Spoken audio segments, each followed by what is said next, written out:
Pledge of Allegiance. I pledge allegiance to the flag of the United States of America. States of America, and to the republic for which it stands, For one nation, under God, indivisible, liberty. liberty and justice for all.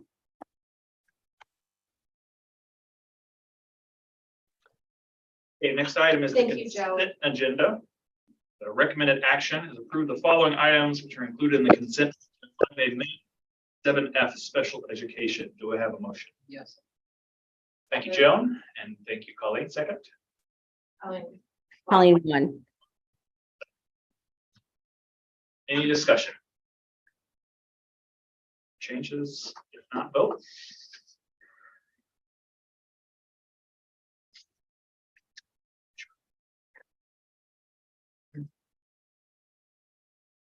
Seven, yes. Thank you, everyone. Next up is for the good of the cause.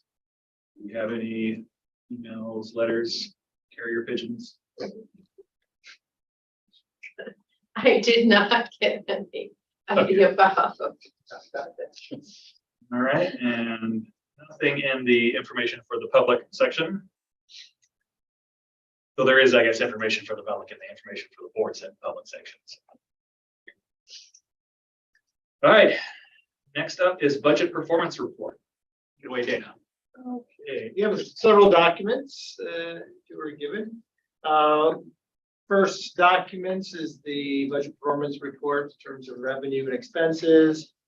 Showing it a little differently, but you've seen this format before. Looking at expenses year to date, $14.9 million that we have spent thus far. It's considered unfavorable because the variance from last year's budget is $739,000. So basically saying we've spent $739,000 more this year than compared to last year. When you look at it for the items, salaries and benefits, almost $11.9 million. That's a favorable. Look at those two categories. We're about the $267,000 under at that point.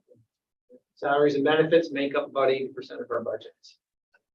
Contractual, this is where you know, again, see something that's considered unfavorable compared to last year, about $424,000, $2.6 million, and then equipment variance to the budget $79,000.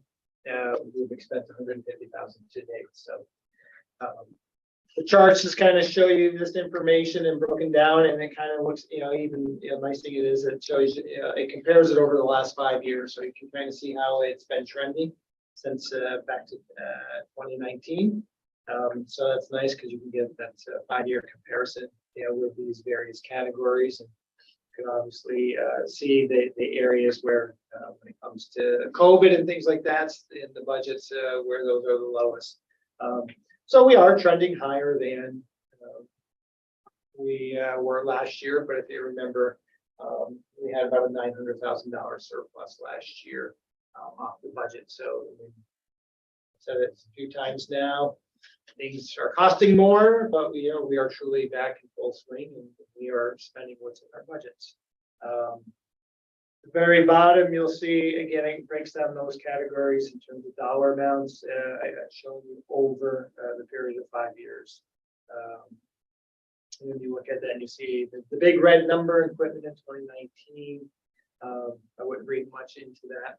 That's during capital project and things like that. So that's why that number stands out. But all said and done, you know, we're trending where, you know, we are, you know, we should be at this point when it comes to our expenses. I think when I looked there earlier today, we are sitting at just about 80% of our budget has been expensed. You know, we're moving in, we're into the last 10 weeks, so that is about normal. Questions on expenses? Revenue, we have brought in a little over $19 million. Unfavorable, about $448,000, and you know, that's tied to when we get our state aid. Usually we don't get, you know, the final state aid payments until the summertime. Our property taxes come in, and you know, we're still generating other revenue places. mainly through interest and stuff like that. But at this point, our revenue is really, what comes in at this time of year is really tied to the federal and state governments. As we tie those things out, but that will happen more towards the summer. Dana, is there an update at all today in the news about the New York State budget? You know what I know, which means no, there's no updates. Other than they keep passing the extender know, I was just bills curious. and days and days and days. But no, I mean, I think things get leaked out as, oh, they've come to a compromise on this and that. And, you know, unfortunately, the things that are really holding it up aren't budgetary items. They're policy items that they're disagreeing. So, you know, what we keep hearing is, you know, don't worry, what was the proposal by the governor back in January, you know, will be, you know, is the floor in terms of what you're going to get. You know, they're all saying the same thing, that, you know, don't expect less than what the governor has proposed. But until you actually know, because, you know, one of the items that is universal meals for all. Both legislative branches were in favor of it. The governor was opposed to it. I just read today that a potential compromise would be not fund all of the $280 million that's the legislative branch has thrown out there, but look at covering the gap between what they get through reimbursement at the federal level and making up the difference for the neediest of districts. So that doesn't count us. We're not considered a needy district when it comes to things like that. So something a month ago that if you would have asked me, I said, yeah, it looks good because both legislative branches were in favor of funding all of it. Now reading that that's a potential compromise, you know, that changes in terms of, you know, our budgeting. Unfortunately, our budget is set. You know, we can't make any adjustments on the appropriation side at this point because it's been approved and we're moving forward. So that is a downside to the state not having a budget. People had to ultimately, best case scenario when it comes to expenses and revenue. Okay, thank you. The revenue, if you look at it again, you know, we have a couple unfavorables, but usually that, as I've said before, is all about timing, when the money comes in, and things like that. So at this point, we're still trending that, you know, we're going to, you know, bring in close to what we budgeted at 20.9. Won't really know until towards the end whether we will actually use our appropriated fund balance, any or all of it. So I think we budgeted $668,000. So, but that's, you know, something that we wait till the end to see where we are in terms of revenue and how much we need to make up in order to cover our expenses. Hasn't happened, but, you know, it's been there the last few years with that anticipation. So we know more about that. The other documents are really more of the, you know, it's from the reports. It kind of gives you more of the breakdown by account codes and things like that. We typically don't go through those line by line, but it's more just for information for you so that you can see where truly the expenses are happening by account code, and not just through topics. Questions on the budget report? Thank you, Dana. Thank you. All right, treasurer's report. Still looking good. We have money in the bank. That's always a good thing. You have money in the bank and you can pay your bills, and you don't have to borrow money to pay your bills. So it is looking healthy. We still have $12.8 million in the insured cash sweep, generating about, at this point, $37,000 this month in terms of interest. That has only got, you know, that has continually gone up. If you look back at the revenue report I showed you, I think we're sitting at about $127,000 in interest thus far. It seems like every month that has gone up. So we are still looking at and going to make the change, switch over and move money out of the insured cash sweep as well as the reserve account, savings accounts into NICLAS because of better rate of return. It's still as protected. So Betsy Smith and I, we are working on that. It's just a matter of having the time to sit down and create the accounts in NICLAS and then moving the money. But that's great. Going forward, you know, that is the plan. But if you look at it, we brought in cash receipts of a little over $2 million and cash disbursements a little more at $2.3 million. But again, that is not unusual at this time of year. Our expenses are typically higher than what we bring in for revenue because most of our revenue comes in beginning of the year. Outstanding checks about $900,000. Again, that's not unusual because we had our last check warrant in March was like March 30th. So we had a whole bunch of payments go out at the very end of the month of March. So there's no surprises there in terms of what is the big drivers with that money. In terms of BOCES payments and all that.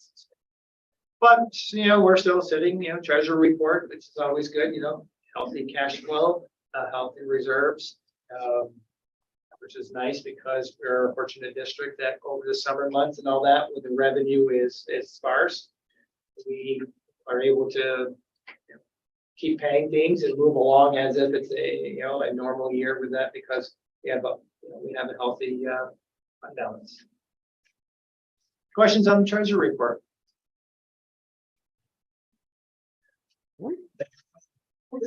Thank you. That brings us to the superintendent's report.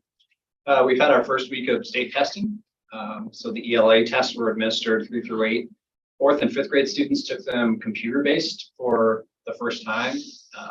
There are early adopters, so we can assess the system and work out the kinks prior to full immersion for all 3 through 8 exams next year. Overall, all of the new computers that the district purchased, all of the test preparation that was done with practice exams from our tech integrators in both buildings paid off. The students were well prepared and ready to go. So very grateful that it was a good launch. Special thanks to Ms. Franklin, Laura Coffin, Joe Ballou, Jason Leon for their work at the elementary school and seeing that happen. At the middle high school, testing is being graded in-house. This is the first time in several years that that's occurred. And basically there was a realization from the teachers that there seemed to be a disconnect between understanding how the students did on the exams from sending them out to be graded versus doing them in-house. And that basically has to do with the fact that the state provides the results of the exams egregiously late, almost a full year after the information will be useful. So our staff is doing the bulk of assessing the efficacy of the exams and how the students performed so that we can use that and make actual instructional decisions, which is great. So thanks to our middle high school ELA team for doing that extra work. It's great. Math tests begin on May 3rd and 4th. So I know our 3 through 8 exams, our students are preparing for that. And then from there, we're into the next cycle of exams at the middle high school. AP exams start starting next week. So we wish all of our scholars good luck as they begin that process. Speaking of scholars, we have 2 that I would like to just draw special attention to, Parker Scanio and Lexi Coffin. Both Parker and Lexi published works in the Adirondack teen writing anthology, Wild Words. So the 2 of them are among 70 total students throughout the North Country that were published in the Wild Words anthology. And, these students are now published, some of which are before they're driving. So I think we're doing something right here in the district that's pretty great. Our students in our STREAM program, which is our more hands-on based learning program for 9th and 10th graders, are going to Jay later in the week to learn about sustainable farming from Wind Kate's farm. So we're excited to see them get that experience. We're also working on a redesign of our summer reading program that is funded through the EdOp fund, and students will have increased student voice in the selection of the books, but also there will be teacher participation at the start of the year where there'll be roundtables, students and teachers will talk about the books that they read over the summer. So it's a nice shift, and continued support from the EdOp fund is greatly appreciated. The Rotary Club is preparing to award the Kate Smith Award. They're going to be awarding it on May 4th to Nadia Phillips. So she'll perform for the members of the club at their monthly breakfast. Congratulations to Nadia, and keep up the great work. And moving on to the elementary school, Read Across America is culminating here.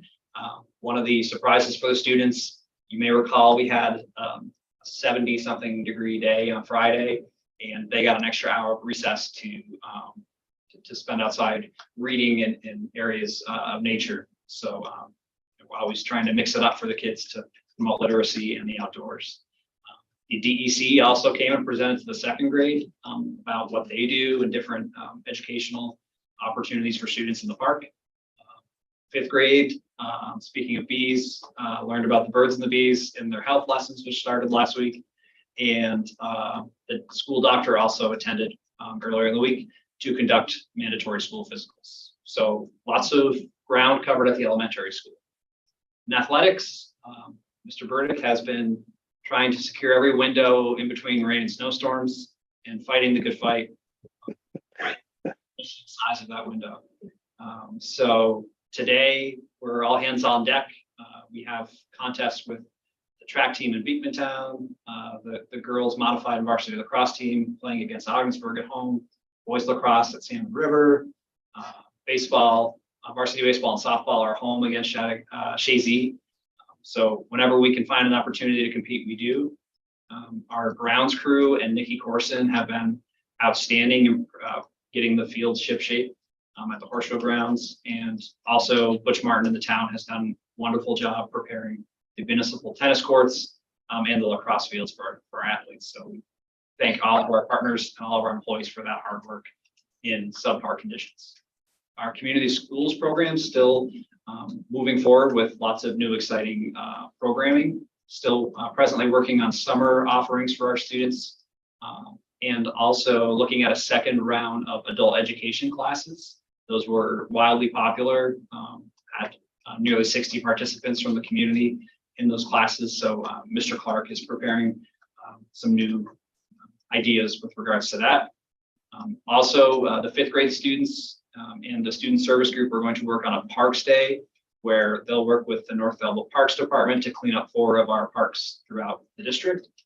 And we're also looking at finding ways to promote summer employment for our students and inline skating at the Oval, making sure that our students will have access to some fun things that are being planned with concerts at the Olympic Center and on the Oval in the summer. So lots going on with community schools. And on the district side of the house, our annual review meetings are still in full swing for the Committee on Special Education. It's a very busy time for our special education teachers and for our CSE chair, Sarah Allen. We recently completed our last round of therapeutic crisis intervention training, TCAS training as it's called, for our staff. And we are planning a condensed training for other staff members and also have invited summer camp counselors for the town of North Elba to give them access to the skills when students may be in crisis. And that is my report. Great, thank you. Any questions for Tim? Thank you. Right, moving on to information for the board. You'll see the final version of the budget book there, as well as some updates on some school safety things that we had talked about previously. So please read through that. You'll also see some attached things. Any questions?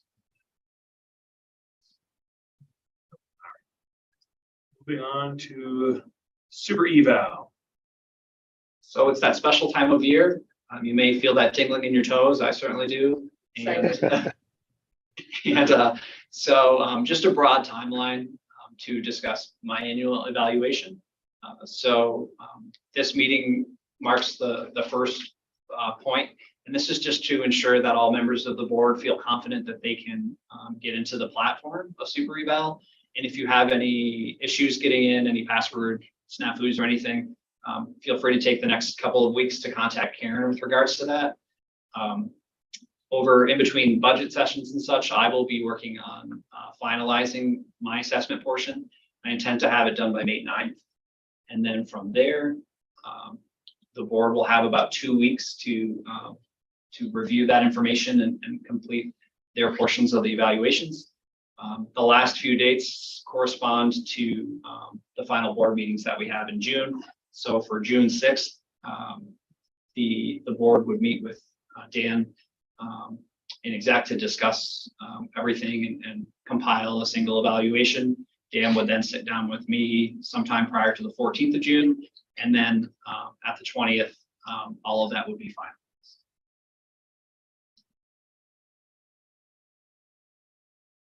Any questions about Superville? Is it everyone? Doug, have you done super evaluation? No, I have to set him up. So it is pretty straightforward. I think they took some of our feedback from last time, where that one, the summary goes, because it was at the top. So you actually had to like do all the questions, then summarize at back at the top, Yeah. or it didn't complete anyway. I think did they move that around?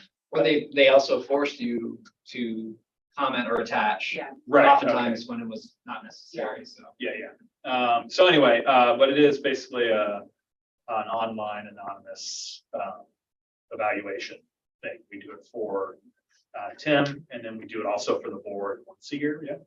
Right, in the fall. In the fall, we'll do like a board evaluation kind of thing. So a little bit of belly button gazing. So, but anyway, it's pretty straightforward. Like Karen said, she'll set you up with an account, and then if you have any questions, just reach out. Does anybody else have any questions, trepidations? If I finish before May 9th, I'll interview the board whenever I do finish, so you can. Great. Get in there. Dig in.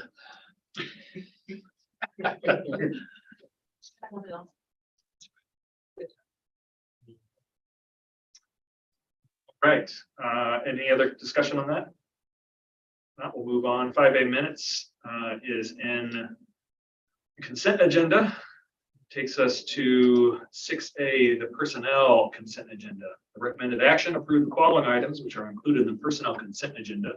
6B, salary correction, teaching assistant. 6C, approval of agreement, and 6D, long-term teaching staff appointment.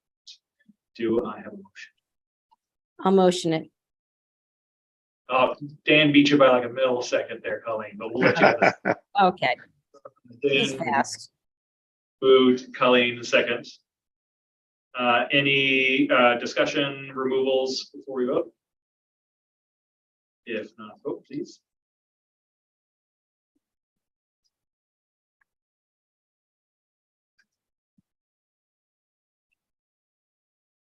Seven, yes. Great.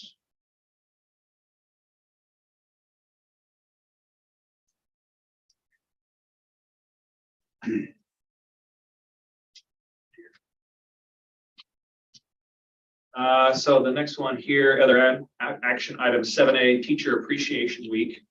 Recommended action is to motion to recognize May 7th through the 13th, 2023 as Teacher Appreciation Week. Do I have a motion?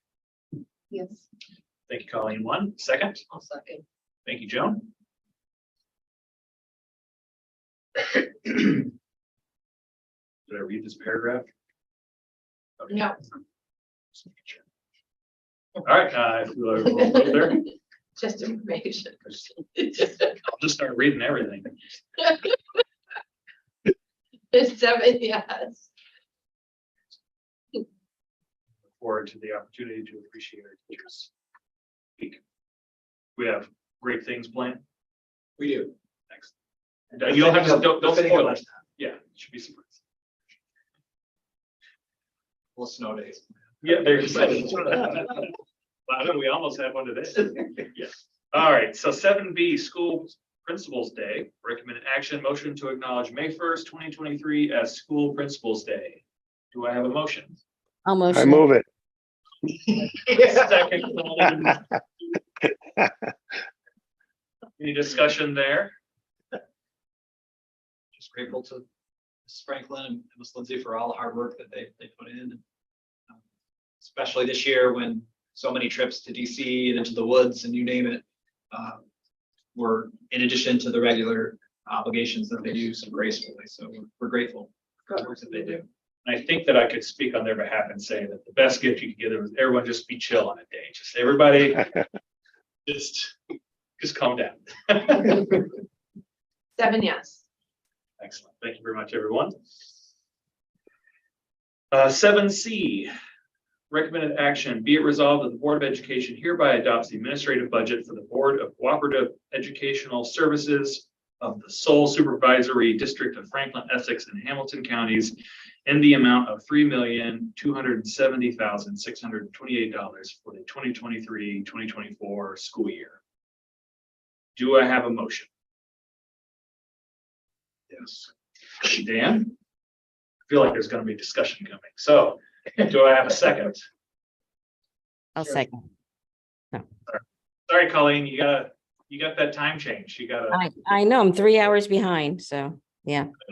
Joni, got the second on that. Yes. No So worries. discussion. No, I guess I missed this little letter.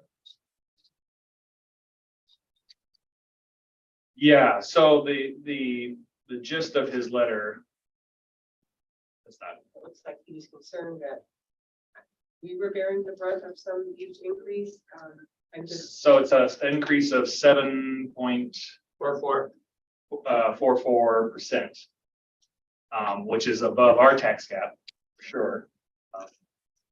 Other school districts that get more state or federal aid can get reimbursed for that. We don't really get much of it. This is what I understand. So we do have to do like budget this now. And Peter Lynch's opinion was that it seems incorrect to not have a cap on the increase that they can give, because we have a cap that we have to follow. we are, David, to this enough to them. So the way it works, all of the component districts, the map behind you, a majority of those districts vote in favor of this budget, then all of the districts are on the hook for their portion of the section. So we have to vote yes. We don't have to. Oh, But if all the other districts vote yes, then we still have to pay our portion. Question for Tim, is the voting weighted? One vote, one school. what happens if one school, and I'm just, I don't know. Yeah, That's a good question. What happens if one school just says, no, we're not agreeing to this huge amount? The school's still obligated if a majority of the component schools support it. Because of the aid formula, where many of the northern districts have a 90% aid formula on every dollar spent at BOCES, whereas ours is significantly less. 10 cents per dollar doesn't hurt as much as where we at, Damon? Oh, you're about 36%, so we get 36 cents per dollar on most things, not all things.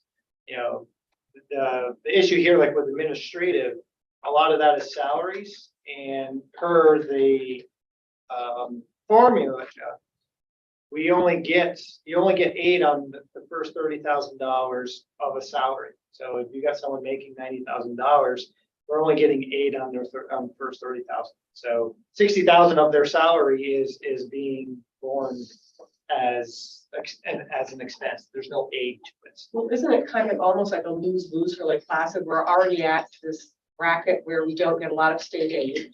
And then we kind of got, on some level, the being put to us because other districts who are getting whatever, this huge amount of aid, we're kind of like bailing them out. So, I mean, maybe I'm misunderstanding this, but Well, our payment is as Ron, talked about in terms of weighted or proportion. So we pay a portion of it based on size and stuff like that. So it's not like they take the budget and they spread it out evenly among the 9 schools and say everyone pays the same. It's based off of size. It's based off of, we're 530 students, Malone is, nearly 3 times that size. So in, their portion of their expense to BOCES would be higher than ours because of the size of the school. But the fact of the matter is, it's still a 7.44% increase. There's in the school in the Can I ask a component. question, Dana? it seems to me that based upon the way the system works, the districts that get a great deal of state aid are not incentivized to watch costs. So that leads me to my question. How can you explain the 7% rise in 1 year? And it's administrative, correct? Right, when you look at, the documents they presented and, they broke it down and says, active employees and tentative administrative budget.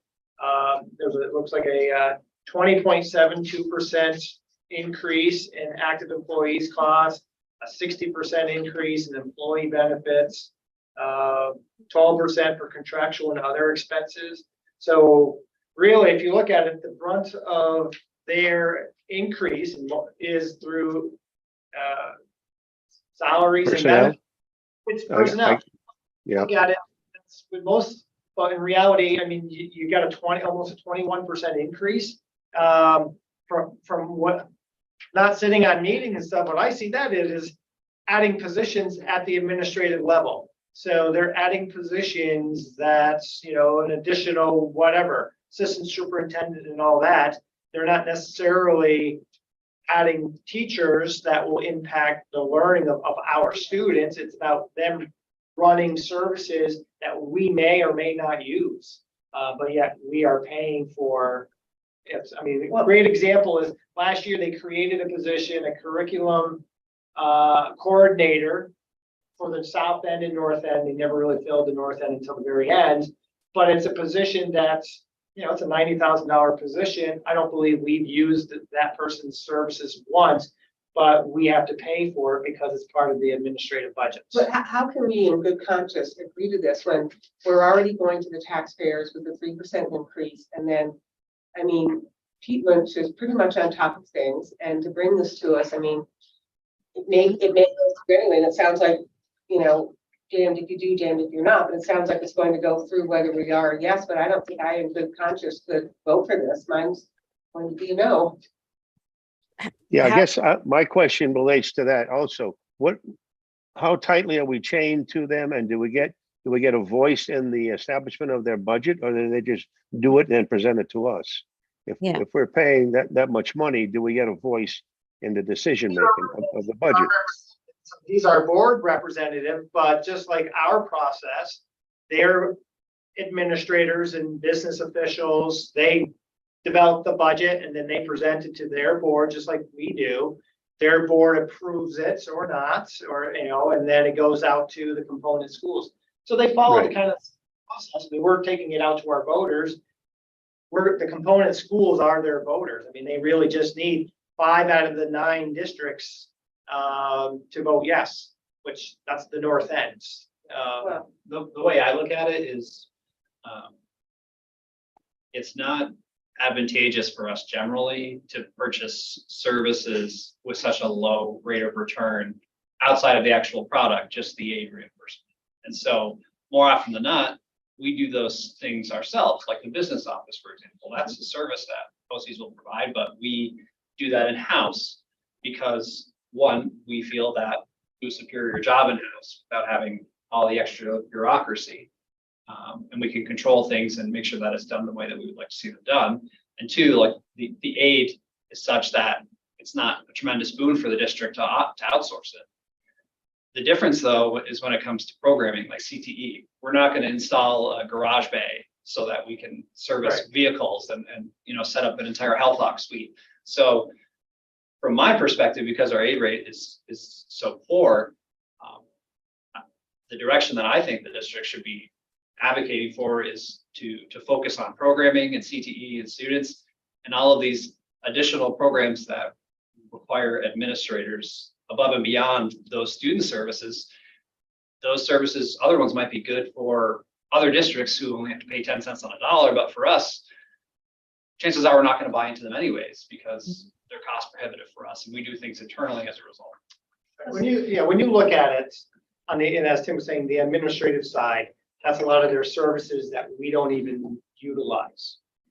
And we just got the document, Karen just got it today, on the programming side, which have a direct impact on our kids, the occupational side, that rate of increase is 1.1%.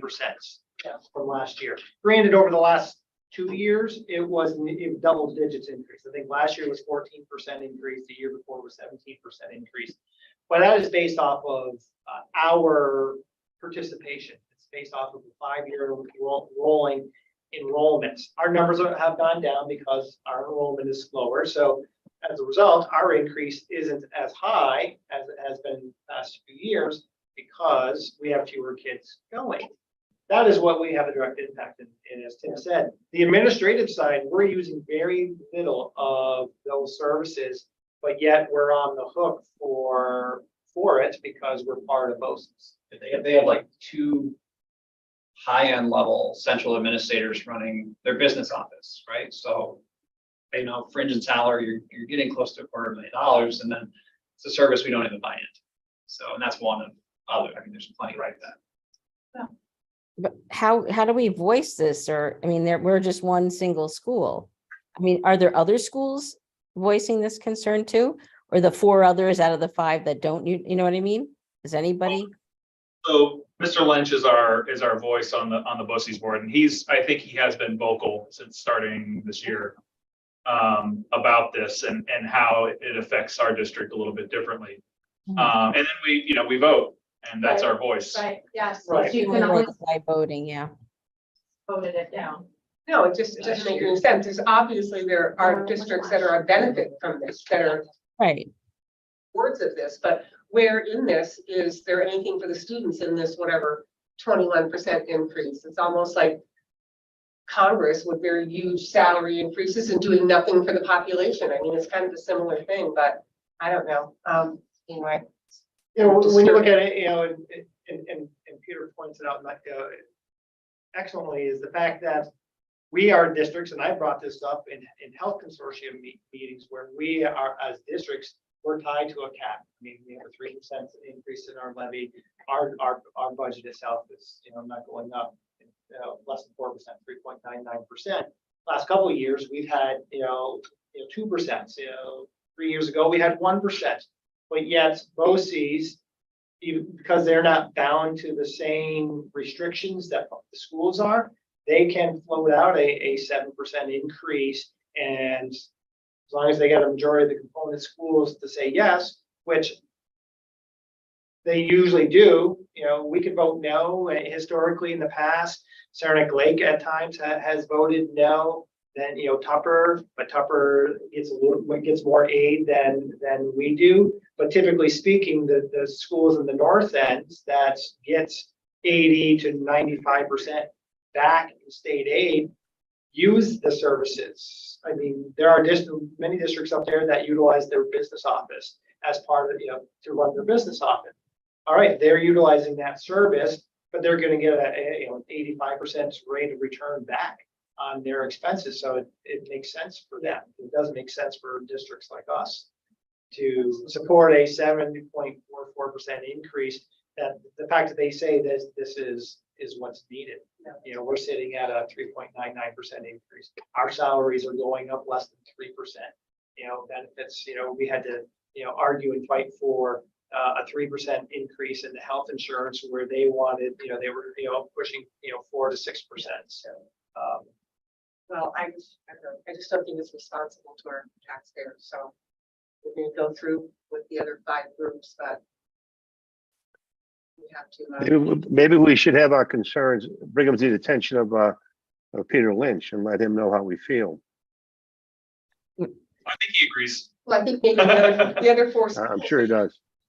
alternatives that are a better benefit to each district instead of having to contract with BOCES. And again, I don't know how that all works, but Is that even an option, Tim? The schools whose aid rate is less favorable than others. Yes.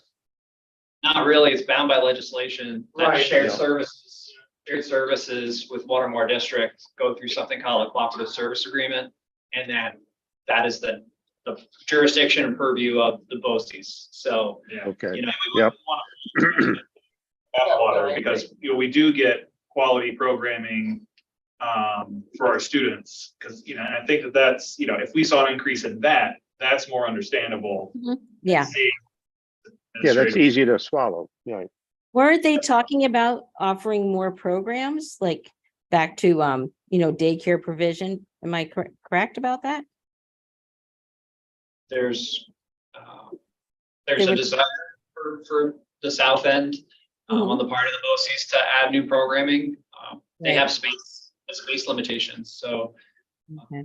And that would be on the programming side, and that's directly related to our participation. How many kids we send there, so they create 5 different new programs.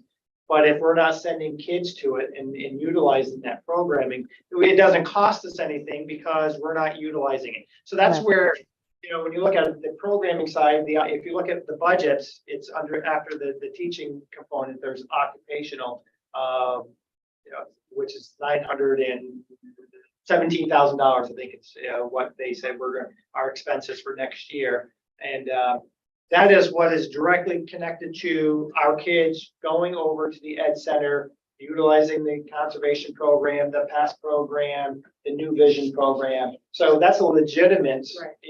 where it's directly benefiting our students. The Yes. admin, they're running their BOCES in the services that they're offering separate from the occupational side. It's the business office, it's their, they have 3 assistant superintendents underneath the superintendents. They have a business director as well. They have a labor specialist, a PR specialist, a curriculum coordinator. So that's all on the administrative side. We don't utilize any of their services. Understood. Oh, we did use that one that got us 10, so, yeah. Yeah, so it's. All right, any other questions or discussion? And if not, please vote. Oops. So you two that are on Zoom. seem to Yeah. have- Yeah. You need me to change that? It's not Well, coming wait. on. It didn't come up. It Yeah. has been coming up, but not this Yeah. one. Well, it's a little, you have to get rid of the pop-up in order Yeah. to see the information. So if we have discussion after the voting has already gone out, you can't see the. So Material. you both had voted, it appears Yeah. on my, yes. Do you And want, I won't change it. I'll stay with it. Yeah, me too, I guess. Although I have some feelings about it, but yeah, So do I'll I. stay with. Yeah, I don't know what to, I mean, it's, yeah. I don't know how that happened, though. I don't know, I feel like it was the first 2 things that popped up. It was really weird. I see there's a little red hand that says change vote on the top. I didn't see that before. Yeah, Yeah, so you can change your vote on your own too, if you want. Yeah, no, it's all right. okay, so are we all done voting now then? We're all Yeah. set? Okay, Yep. so 5 no's and 2 yes. So motion is denied. All right, thank you, everyone. Thank you. Good discussion. Okay, that's 7D is next. Recommended action be it resolved, the Board of Education casts its vote in the annual election of members of the Franklin Essex Hamilton Board of Cooperative Educational Services for the person or persons indicated on the attached ballot.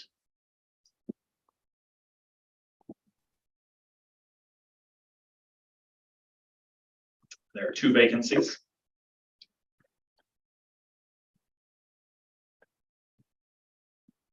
So moved. Dan, I'm sorry. I thank you, Colleen, second. Okay, so who are we voting for? Are we voting for Peter Oh. and, Yes. Yeah, I think so. so I will cast ballots for Donald and Peter Marsh.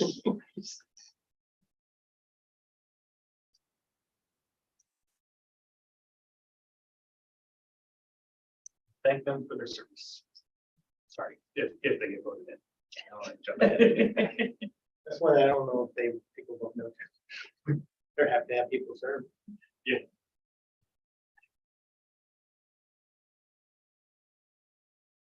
Colleen, are you having a problem today? It's not coming up. Maybe you need to like refresh or something up at the top. Oh, I got it now. Okay, it came up. 7 yes. Now I think that makes sense.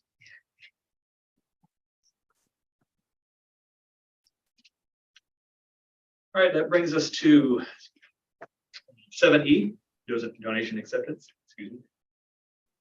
The recommended action, whereas the Lake Placid Central Schools Board of Education Policy 6255, donations, gifts, and grants to the district, allows for the superintendent of schools to accept on behalf of the board gifts and donations having a value of less than $1,500. Whereas monies have been received in the total amount of $95,135.12 from LEAF for the purposes of School Innovation Center project. Now therefore be it resolved in accordance with policy 6255. Education hereby accepts the checks from LEAF in the amount of $95,135.12 for the purpose above. Do I have a motion? Yes. Move Thank it. you, Dan. Second, Ron. Any discussion? Thank you. Yes. Appreciate continued generosity of the LEAF grant. LEAF committee. Yeah, agreed. That's been very good for us. It's almost 100,000 of direct bed tax money. That's where that comes from. Huh. All right, 7 yes. thank you, everyone. 7F was in consent agenda. Brings us to 8A, linking goals with agenda items. The finance, one for the budget. Who's working on, Both budgets. yeah, BOCES So- budget, vote as well. maybe the community schools effort under community outreach, the proposals that Keens has got for the summer, I think, and some additional adult classes. You said that community outreach. Yep, Something that's like that. okay. I look them up anyways. All right, any other submissions? You can send those to Karen. All right, that brings us to the next for the good of cause. Do we have any communications, communiques, telegraphs? Let me check. Nope, not one. Brings us to the adjournment phase of the meeting. See the next several public meetings and the dates listed there. Don't forget, we will be in Wilmington on May 2nd. Do we have to have a quorum for that? Since it's a hearing. It's not a meeting. So it's just a There's hearing. not, will be no voting. And then we have our Lake Placid budget hearing on the 9th. Is that going to be a meeting, Karen, or is that just? a On the hearing? 9th? Yes, Yes. okay.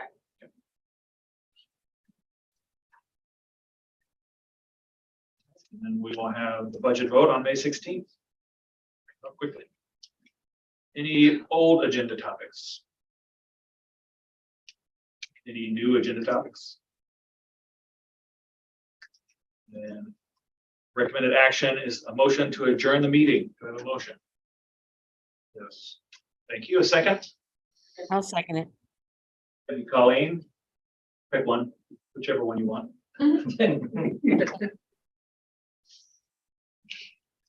And we'll vote. All those in favor, say aye.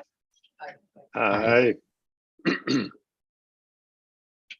All right, thank you very much, everyone. Thank Thank you. you. Meeting is over.